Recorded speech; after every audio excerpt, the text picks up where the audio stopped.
Lá, portanto, começar a nossa coluna de hoje falando que o presidente Jair Bolsonaro publicou novo decreto fixando em 8% o imposto sobre produtos industrializados, o IPI dos concentrados de refrigerantes das indústrias da Zona Franca de Manaus. A alíquota que vigora em 8% até o dia 30 de novembro passa agora a ser permanente, né? Esse assunto tem repercutindo bastante. Inclusive, a gente tem um áudio do senador Omar Aziz falando desse assunto. Vamos ouvir. O presidente tinha mandado fazer um decreto e houve um erro na elaboração do decreto, mas que foi corrigido depois que nós mandamos um ofício ao Ministério da Economia, e queremos aqui agradecer ao presidente Bolsonaro por ter atendido tão significante para a Zona Franca de Manaus, que é dar garantia jurídica ao ex-tarifário, que dá as condições de a gente produzir o concentrado de refrigerantes no estado do Amazonas. Então, aqui nosso agradecimento, eu falo em nome da nossa bancada e eu espero que a gente possa ter essa segurança jurídica a partir de agora. Como é que tem repercutido esse novo decreto, Rose? Houve o anúncio do decreto, ele foi publicado Pode na noite, repetir, Rose, perdão. Né? Pode começar de novo sua resposta. Vamos lá. Esse decreto do presidente Bolsonaro, do ministro Paulo Guedes, foi publicado na noite da segunda-feira e passou a ser divulgado pelos políticos locais e comemorado, né? A imprensa nacional também, o valor econômico, acho que o estado de São Paulo, eu não lembro exatamente, mas li algumas matérias dizendo que a interpretação era que o decreto era positivo para a Zona Franca de Manaus. Mas, pela manhã, eu fui dar uma olhadinha no decreto e pedi algumas explicações a respeito de alguns códigos que tinham lá, da identificação dos produtos, né, que estavam sendo beneficiados com o IPI a 8%, e começou a surgir dúvidas a respeito de que se essa codificação atingia de fato os concentrados, né, que são as bebidas, né, concentrados de bebidas, refrigerantes, tem um polo aqui em Manaus que produz, né, arrecadação, produz empregos, e aí começou a surgir dúvidas a esse respeito.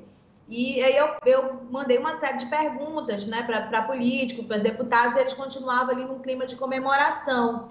No final da tarde, o coordenador de um comitê técnico que existe na Secretaria de Fazenda do Estado do Amazonas, o Nivaldo Mendonça, ele é um coordenador técnico das questões tributárias do Estado, ele me mandou uma pontuação, né, um posicionamento técnico a esse respeito, esclarecendo que, como não havia a especificação técnica clara, né, do ex-tarifário envolvendo os concentrados, a publicação, na verdade, ela era ruim, ela prejudicava o polo de concentrado da Zona Franca de Manaus, porque o IPI a 8%, o decreto anterior termina agora, dia 30 de novembro, e esse eu colocaria de forma permanente o IPI a 4%, que não é nada positivo para o polo. Na verdade, será uma medida que mataria o polo de concentrados aqui da Zona Franca de Manaus. E a gente sempre lembra aqui os nossos ouvintes que quanto maior o imposto, né, do IPI, que já foi 40%, já foi 20% na época do Michel Temer, e ele decretou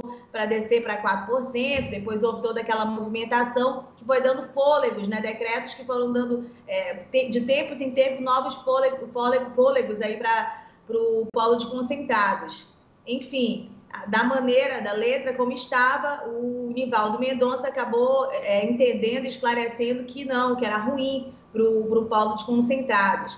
E daí em diante, o deputado Marcelo Ramos fez uma consulta técnica também, acho que para os assessores dele, conseguiu compreender também o significado do decreto anterior e fez um vídeo, né, também se posicionando a esse respeito. O senador Omar Aziz, que é o coordenador da bancada, me enviou também no final da noite um ofício que ele mandou para o Ministério da Economia, esclarecendo sobre esse problema e pedindo aí uma correção. Todos eles dando aí nos discursos a indicação que havia um erro e que o Ministério da Economia deveria corrigir esse erro aí dessa publicação.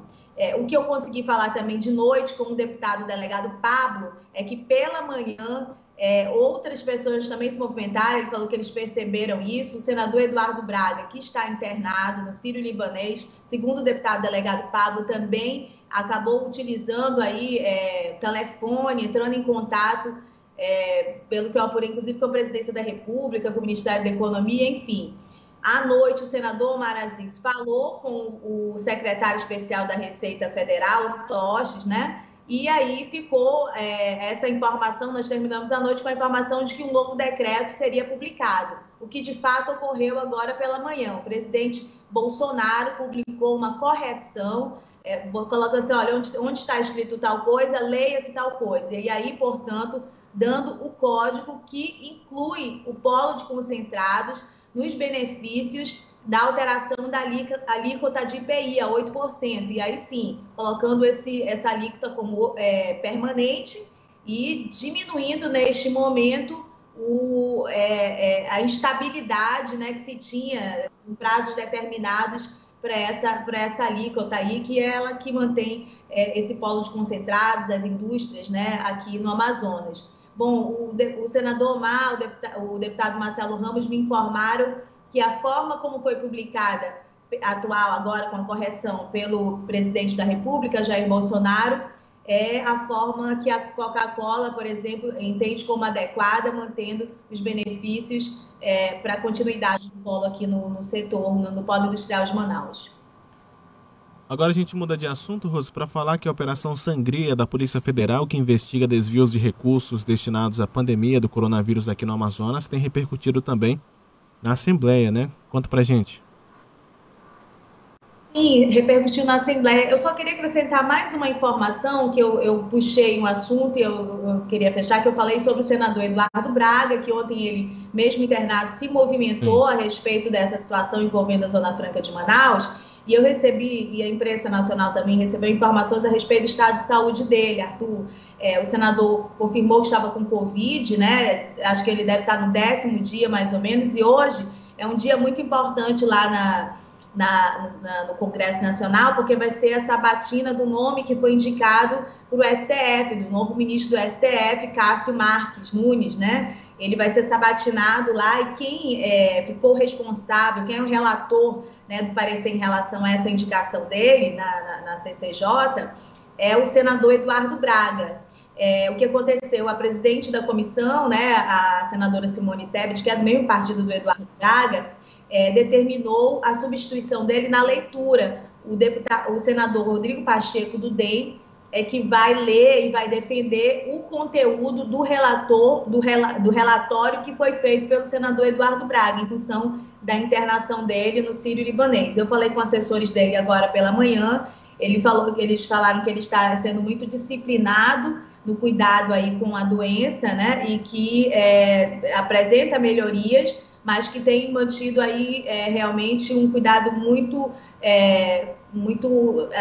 consciente da gravidade da doença, né? Eles falam que ele está reagindo bem ao tratamento, hoje é o 10º dia, e que ainda assim, mesmo internado, tem se movimentado em momentos de extrema importância, como foi o de ontem, né, em relação ao polo de concentrados. Que bom, a gente aí nós voltamos para falar da sangria, né? Isso, como é que tem repercutido esse assunto lá na Assembleia? Ontem foi acho que um jogo de cintura, assim, uma saia justa grande em relação aos deputados da base aliada, porque os deputados de oposição, Demilson Chagas e Wilker Barreto, eles repercutiram muito o conteúdo dos áudios, né, que vazaram aí do ex-secretário Rodrigo Tobias e do ex-secretário Perseverando. Bom, o que eu soube é que os deputados de base foram saindo da sessão, da presencial, de certa forma também da virtual, e quem presidia ali a sessão, acho que era o deputado Adilto Afonso, ele em alguns momentos ponderou, olha, vamos encerrar a sessão porque não tem mais quórum e tal, e os deputados de oposição, não, tem quórum sim, porque tem os deputados que estão online e tal. Mas foram muitas críticas, e que foram, inclusive, fortalecidas pela presença de um grupo de professores que foi lá protestar, né, em relação à pandemia, ao retorno das aulas e a forma como estão sendo tratados pela SEDUC, muitas críticas para o secretário de Educação, né?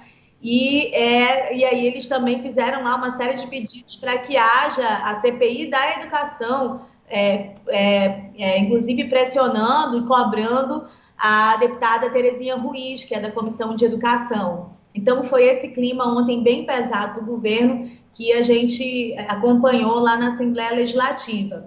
No meio jurídico, Arthur, depois de todos aqueles dados que a gente deu aqui em detalhes, né, a respeito do depoimento do vice-governador, dos outros secretários, que acabam trazendo novos elementos que colaboram para a linha de investigação do entendimento da Polícia Federal e da PGR sobre o comando do governador Wilson Lima.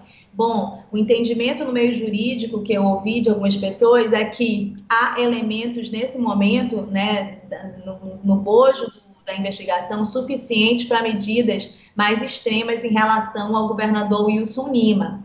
E que isso seria algo que mereceria muita atenção de quem está atuando na defesa dele. E aí sempre há um paralelo do que está acontecendo lá no Rio de Janeiro, né? Lá no Rio de Janeiro, o governador Wilson Witzel foi afastado. E eles colocam um paralelo para mim no seguinte sentido: havia muitos elementos relacionados aí à mulher do Wilson Witzel, mas não tão diretamente ligados, né, ao próprio governador, como há, eles fazem essa comparação, esses juristas que eu ouvi, como há no bojo de apuração, da investigação, no caso do governador do Amazonas. Então, isso é um fator no meio da investigação que é interpretado juridicamente, mas muitas pessoas no meio político interpretam que há nessas investigações também possibilidades de desdobramentos políticos, de influência política, e que depois que a gente observar bem os desdobramentos a respeito dessas movimentações, é que dá para dar um parecer realmente se haverá algo mais extremo, como ocorreu no Rio de Janeiro. A informação que a gente teve ontem é que o governador Wilson Lima estava em Brasília ontem, no dia seguinte a explosão de todas essas informações, né, vir à tona todas essas informações e repercutir na mídia nacional. O governador participou, teve uma agenda com o ministro da Saúde e estava em Brasília, né? É isso. Tratando, inclusive, sobre a vacina da Covid-19, se reuniu aí com o ministro para traçar essas estratégias, mas a gente vai tratar desse assunto ao longo da programação. Quero agradecer e qualquer novidade é só acionar a gente.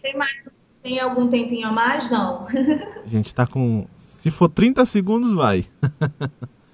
Arthur, repercutiu muito nas redes sociais. Ontem você também deve ter acompanhado, e por isso que a gente não pode deixar de fora daqui da pauta, infelizmente, um vídeo, né, de confronto aí de uma candidata vereadora, eu não sei exatamente o sobrenome, é Marlúcia, né, o nome, e da mulher do vice-governador, né? Um vídeo, uma cena muito lamentável, uma baixaria, palavrões, gestos obscenos, acho que das duas, porque me parece, pelo que eu pude apurar aqui, que aquela confusão ela teve um precedente. Houve algumas manifestações nas redes sociais que não foram tão respeitosas e a mulher do vice-governador foi tomar satisfação e a gente, infelizmente, foi deparado com aquela cena muito ruim, né? Agora sim, eu acho que a gente pode tirar algumas conclusões disso. A primeira, claro, lamentar, né, que a gente esteja que acompanhar em plena disputa eleitoral, enfim, com tantos problemas, pandemia, com tantos problemas do Amazonas, pessoas que estão no circuito político com esse tipo de comportamento. Acho que a segunda é sobre o clima, a tensão que envolve a Operação Sangria, né? Ela sendo mulher do vice-governador e tendo esse tipo de reação, a gente pode perceber o grau de tensão que envolve todos esses movimentos, né, repercussão, como as pessoas estão comentando a esse respeito e como esses atores políticos estão recebendo toda essa pressão, né? Um terceiro dado é que eu fui dar uma olhada nas redes sociais, né, de uma pessoa que disputa uma vaga na Câmara de Vereadores. Isso são posicionamentos, né, uma campanha muito esquisita desse momento de internet, né, das pessoas que têm uma popularidade em redes sociais e que não só ela, mas várias outras disputam, né, uma vaga, uma das 41 vagas da Câmara Municipal de Manaus. Então, vamos nos preparar a respeito, tirando por isso, né, da qualidade de representação que nós teremos nessa Câmara a partir do ano que vem, se o eleitorado se seduzir, né, por esse tipo de forma, né, de representatividade. É isso, vamos acompanhar também todas essas questões. Obrigado, Rose, até amanhã. Até amanhã.